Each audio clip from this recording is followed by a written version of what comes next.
కనబడుతుంది. కానీ మీరు అధికారంలో ఉన్నప్పుడు డ్రోన్లు ఎగిరేసిరు అని కొంతమంది రిమాండ్ చేసిరు, తప్పుడు కేసులు పెట్టిరు, రకరకాలైనటువంటి అవస్థలు పెట్టిరు. ఇలా నీ దాకా వస్తే చెల్లెకి కడుపుని వస్తాను అయినా ఈ పంచాయతీ ఈ రాష్ట్రంలో టీఆర్ఎస్ లేదు అని చెప్పడానికి నేను చేస్తున్నటువంటి ప్రయత్నం. టీఆర్ఎస్ ఏడుంది రాష్ట్రంలో? టీఆర్ఎస్ను వద్దని వాళ్ళ నాయననే ముంచేసి బీఆర్ఎస్ చేసేసి ఆ బీఆర్ఎస్ను వద్దనుకొని ప్రజలు బీఆర్ఎస్ ఇచ్చారు. ఇలా టీఆర్ఎస్, బీఆర్ఎస్, కవిత, కేటీఆర్, కేసీఆర్ అనేది చెల్లని రూపాయలుగా మారిపోయినాయి తెలంగాణ సమాజంలో. 2001 కేసీఆర్ తెలంగాణ ఉద్యమాన్ని ప్రారంభించినప్పుడు 18 నుంచి 35 ఏళ్ళ వయసున్న వాళ్ళంతా జై తెలంగాణ అంటే ఇట్లా పుట్టలు తెచ్చుకొని వచ్చినారు, రోడ్డు మీదకి వచ్చినారు. ఆ ఆవేశాన్ని, ఆ ఆలోచనని 10 సంవత్సరాల మీ పరిపాలన లోపల చంపేసి బిడ్డకో శాఖ, కొడుక్కో శాఖ, నాయనకో శాఖ ఇచ్చి మీది మీరే చేసుకొని, మిమ్మల్ని మీరే పెంచుకొని, మీ ఆస్తులు మీరు పెంచుకొని, మిమ్మల్ని మీరే ఎదుగుదలకు ఉపయోగించుకున్నారు తప్ప తెలంగాణ ప్రజలకు ఏం జరగలేదు. తెలంగాణ రాష్ట్రం రావాలని పెట్రోల్ పోసుకొని తనను తను తగులబెట్టుకున్న శ్రీకాంతాచారి కుటుంబానికి ఏం దక్కలేదు మీ 10 ఏళ్ల పాలన లోపల. అమరుడైన శ్రీకాంతాచారి, మొదటి అమరుని దగ్గర నుంచి, శ్రీకాంతాచారి దగ్గర నుంచి మొదలుకుంటే 120 కిలోమీటర్ల స్పీడ్ తోటి వచ్చేటువంటి రైళ్లను ముద్దాడినటువంటి పాలమూరు బిడ్డలకు కూడా ఏం రూపాయి దక్కలేదు. గల్లీలలో వెలువడి తినొత్తలేదు. ఢిల్లీలో ఉన్న యూపీఏ ప్రభుత్వానికి కానీ ఢిల్లీకి పోయి చచ్చిపోయిన మా రంగారెడ్డి జిల్లా యాదిరెడ్డి గారి కుటుంబానికి కూడా ఏం దక్కలేదు. 1200 మంది కుటుంబాలు అమరులైతే అన్నకో శాఖ, చెల్లెకో శాఖ, నాయనకో శాఖ, ఆస్తులు పంచుకునే శాఖలు పెట్టుకున్నారు తప్ప మీ ఆస్తులు పెంచుకున్నారు 10 ఏళ్ల తెలంగాణ రాష్ట్ర సమితి పాలనలో తప్ప తెలంగాణ సమాజానికి ఏం దక్కలేదు. అందుకనే మిమ్మల్ని వద్దనుకుంది సమాజం, మీ కుటుంబాన్ని దూరం పెట్టాలనుకుంది సమాజం. టీఆర్ఎస్ ఎలియాస్ బీఆర్ఎస్కి వీఆర్ఎస్ ఇచ్చి పంపించేసారు. దాన్ని మళ్ళా చచ్చిపోయినటువంటి పాముని తిరిగి బతికించడం ఎట్లా? ఇగో దీనికి బ్రాండింగ్ పంచాయతీ. అన్నోదికు బ్రాండింగ్ చేసుకుంటున్నాడు. 30 మెడికల్ కాలేజీలు పెడితే మాకు పేరు రాలేదు కానీ 30 యూట్యూబ్ ఛానళ్ళకి జీతం ఇచ్చి బాగా గొప్పగా బ్రాండింగ్ చేసుకుందాం అనేటువంటి బ్రాండింగ్లో ఉన్నాడు కేటీఆర్. దానికి ఆయనకు తెలుసు ఈరోజు కాకపోతే రేపైనా వీళ్ళందరినీ ఈడు అధికారంలో ఉన్న ప్రభుత్వమో, అధికారంలో ఉన్న ప్రభుత్వమో పక్కా లెక్కలన్నీ తీసుకొస్తుంది, జైల్లో పెడుతుంది. శ్రీకృష్ణ జన్మస్థానానికి తప్పుడు కథనాలు రాస్తున్న వాళ్ళని పంపిస్తాం అనేది వాళ్ళకి తెలుసు. పెయిడ్ ఆర్టిస్టులకు కూడా తెలుసు. అందుకని ఏం చేస్తున్నారు వాళ్ళంతా? విదేశాలలో పెట్టుకొని ఐపీ నెంబర్లు లేకుండా పేపర్లు, ఛానల్ని రకరకాలైనటువంటి ప్రయోగాలు చేస్తూ ఉన్నారు. ఎలుక కలుగులో దాక్కుని ఏదో అనుకుంటుందంట, నేను బయటికి రానంతసేపు నన్ను ఎవడేం చేస్తాడని. పోగెట్లా పెట్టాలి, ఎలుకను బయటికి ఎట్లా తీసుకురావాలి, బయటకు వచ్చిన ఎలుకను బోన్లు ఎట్లా పెట్టాలనేది తెలియనంత అమాయకంగా ఈ దేశంలో భారతీయ జనతా పార్టీ లేదు, ఈ దేశాన్ని పాలిస్తలేదు భారతీయ జనతా పార్టీ. మేము ఎదుగుతున్నాం, పేదోళ్ళకి సేవ చేసి ఎదుగుతున్నాం.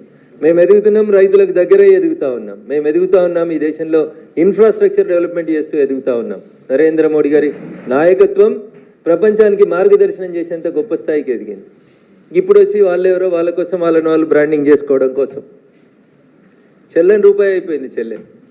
చెల్లని రూపాయిని బ్రాండింగ్ చేసుకుంటుంది. కంటే కవితను ఎవరు అడుగుతున్నారు? కవిత 2019 ఎంపీ ఎన్నికలలో ఓడిపోయింది. ఓడిపోయిన తర్వాత కవితకి ఏమున్నది? 5 ఏళ్ళు అధికారంలో ఉన్నప్పుడు మీరు ఏం చేసినారని చూసే నిజామాబాద్ ప్రజలు మిమ్మల్ని ఓడగొట్టిండ్రు. ఇంకా కవితకి ఏమున్నది అక్కడ? ఏం లేదు. కష్టపడేదో నాన్న ప్రేమనో, కొట్లాడనో, ఏడ్స్తోటో ఎమ్మెల్సీ తెచ్చుకున్నారు. ఇవాళ చెల్లకుండా పోయినటువంటి కవిత గారు జనబాహల్యం లోపల పోటీ చేస్తే ప్రజలు ఆదరిస్తలేరని చెప్పి వచ్చి సెల్ఫ్ బ్రాండింగ్ పంచాయతీ తప్పితే ఏముంది ఇందులో? ఏం గొప్ప చేసిందని కవిత? బతుకమ్మ ఆడినా, తెలంగాణ భావ వ్యాప్తి చేసిన చెల్లె నువ్వు ఉట్టే కంటే ముందు నుంచి ఉంది కదా బతుకమ్మ. నిజాం సర్కరోడు మా ఆడబిడ్డల్ని చీరలు ఇప్పించి బతుకమ్మ ఆడిరనే పంచాయతీ తెలంగాణ ఉద్యమ చరిత్రలో ఉంది కదా. చెల్లె బతుకమ్మ ఆడితే బతుకమ్మ, బతుకమ్మ ఆడకపోతే బతుకమ్మ కాదనేది ఎవరు చెప్పారు? So there is no brand for Kavitha, no brand for KTR, nothing is there for TRS. ఏం లేదు టీఆర్ఎస్కి, ఏమి లేదు కాబట్టి ఏదో ఉన్నట్టు చూపించుకోవడం కోసం చెల్లని దుడ్డుని ఏదో చేసిరని చెప్తారు ఊర్లలో. పక్కా తెలంగాణ భాషలు చెప్పాలంటే, కేసీఆర్ గారి భాషలు చెప్పాలంటే అది చెల్లని దుడ్డు, చెల్లని రూపాయి. చెల్లని రూపాయికి బ్రాండింగ్ చేసుకునేటువంటి ప్రయత్నము, దానికి మీడియా లోపల స్పేస్ మేమే ఉండాలి. అయితే మా అన్న ఉండాలి మీడియాలో, లేకపోతే నేను ఉండాలి, మా పార్టీ ఉండాలి. ఇతరులు ఎవరు ఉండొద్దు, ఇతరుల గురించి చర్చ జరగవద్దు. ఈ చెల్లని రూపాయల పంచాయతీలను తీసుకొని వచ్చి దానికి ఏదో గొప్పగా చేసుకుంటూ వస్తారు. ఏం చేసింది కవిత? నేను స్ట్రైట్గా అడుగుతున్నా. ఈ అమరుల కుటుంబాన్ని పరామర్శించిందా? ఈ అమరుల కుటుంబాన్ని ఆదుకున్నావా?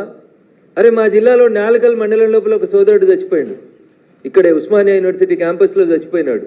పిహెచ్ఎల్ గేట్ ముంగట ఒక సోదరుడు చచ్చిపోయాడు ఉద్యోగాలు కావాలని. మీ 10 ఏళ్లలో బిహెచ్ఎల్లో లోకలకు ఉద్యోగాలు ఇప్పించిరా? నాలుకల్లో చచ్చిపోయినటువంటి కుటుంబాన్ని ఎన్నడన్నా పరామర్శించిరా? 10 ఏళ్ళు అధికారంలో ఉంటే మీరు చేసింది ఏముంది తెలంగాణలో చెప్పురు. మా మిరిదొడ్డిలో ఒక జర్నలిస్ట్ చచ్చిపోయాడు. జేఏసీ టెంట్లో జై తెలంగాణ అని అరిచి చచ్చిపోయాడు. కనీసం 10 లక్షలు ఇవ్వలే కుటుంబానికి, జర్నలిస్ట్ కుటుంబానికి. ఏం చేశారు మీరు అధికారంలో ఉన్న 10 ఏళ్ళు? పైసలు సంపాదించుకున్నారు, ఆస్తులు పెంచుకున్నారు తప్ప జనానికి వాస్తవాలు అర్థమైన తర్వాత మిమ్మల్ని వద్దని అనుకున్నారు జనం. ఇక వాళ్ళని వాళ్ళు బ్రాండింగ్ చేసుకోవడం కోసం టూ క్వైట్ కాంట్రడిక్టరీ స్టేట్మెంట్స్ చెప్తున్నారు కవిత గారు. ఒకసారి ఏమంటున్నారు, బీజేపీలో బీఆర్ఎస్ని విలీనం చేయమని చర్చలు జరిపారు. రెండోసారి ఏం చెప్తుంది, మా పార్టీకి ఒకడే ఒక నాయకుడు కేసీఆర్. మరి కేసీఆర్ గారిని బయటకు వచ్చి చెప్పమన్నారు. అవును నేను చర్చలు జరిపినా, నేను విలీనం చేద్దాం అనుకుంటున్నా చెప్పురు. అట్లాంటివి ఏమైనా ఉంటే మళ్ళీ ఒకసారి ఏమంటుంది, మేము విలీనం చేసుకోవడానికి మేము సిద్ధంగా లేము. పొత్తులు మీరే పెట్టుకుంటారు. 2004లో ఒక పొత్తు, 2009లో ఒక పొత్తు, 2014 తెలంగాణ వచ్చింది. ఏం చేసిర్రు, మేము విలీనం చేద్దాం, మాకు దర్శనం ఇస్తే చాలు, మమ్మల్ని కాళ్ళు మొక్కనిస్తే చాలు, మొత్తం కాందాని వస్తామని పోయిర్రా పోలేదా? దండం పెట్టిర్రా పెట్టలేదా? ఫోటోలు దిగలేదా? పొత్తులు మీరే పెట్టుకుంటారు, విలీనాలు మీరే చేసుకుంటారు, మీరే ప్రకటనలు చేసుకుంటారు, మీరే ఆలింగనాలు చేసుకుంటారు. పోనీ ఎన్నడన్నా బీజేపీ తోటి మీకు మాకు ఏమైనా పొత్తుందా?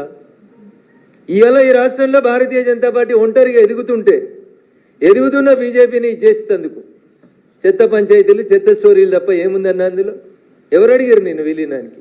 ఎవరు అడిగారు నేను పొత్తు పెట్టుకోమని? నీతో పొత్తు పెట్టుకోవాల్సిన అవసరం మాకేముంది? భారతీయ జనతా పార్టీ తెలంగాణలో ఎదుగుదలని ఆపాలి. ఇది అయ్యేది కాదు, అది పోయేది కాదు. మేము చాలా స్పష్టంగా ప్రజల మనసులు గెలుచుకొని ఓట్లకు పోతున్నాం తప్ప మేము పైసల పంచాయతీ చేస్తలేము. మీ దగ్గర మస్తు పైసలు ఉన్నాయి, మస్తు పైసలు ఇచ్చిర్రు. 2023 డిసెంబర్ ఎన్నికల ఫలితాలని తారుమారు చేసుకునేందుకు ప్రయత్నం చేసిర్రు. జనాలని మభ్య పెడదామని చూసిర్రు. పైసలు గెలిపి ఎప్పుడు కూడా ప్రజలకి సేవ చేసేటోళ్ళు గెలుస్తారు తప్ప పైసలు ఇచ్చేటోళ్ళు కాదు. అందుకని ఈ పొత్తుల పంచాయతీలు, విలీనాల పంచాయతీలు, భారతీయ జనతా పార్టీతో బీఆర్ఎస్ పొత్తు, విలీనం ఇట్లాంటి చర్చ ఏ రోజు జరిగిందని నేను అనుకుంటలేను. మా హైకమాండ్ తోటి కూడా ఎవరు జరిగింది చేసిందని కూడా పార్టీ పెద్దల దృష్టిలో అయితే ఎక్కడ లేదు. కాబట్టి కవిత గారికి నేను చెప్పదలుచుకుంది ఏంటంటే, మీరు మీ కుటుంబ పంచాయతీ, మీ ఆస్తుల పంచాయతీ, మీ పార్టీల పంచాయతీ, మీ వారసత్వ పంచాయతీ, మీ అన్నతోటి మీకు పంచాయతీ, మీ సీట్ల కోసం పంచాయతీ, నీకేమన్నా శాసన మండలిలో ఫ్లోర్ లీడర్ పంచాయతీ, ఇట్లాంటివి ఏమన్నా ఉంటే మీరు తెలుసుకోండి.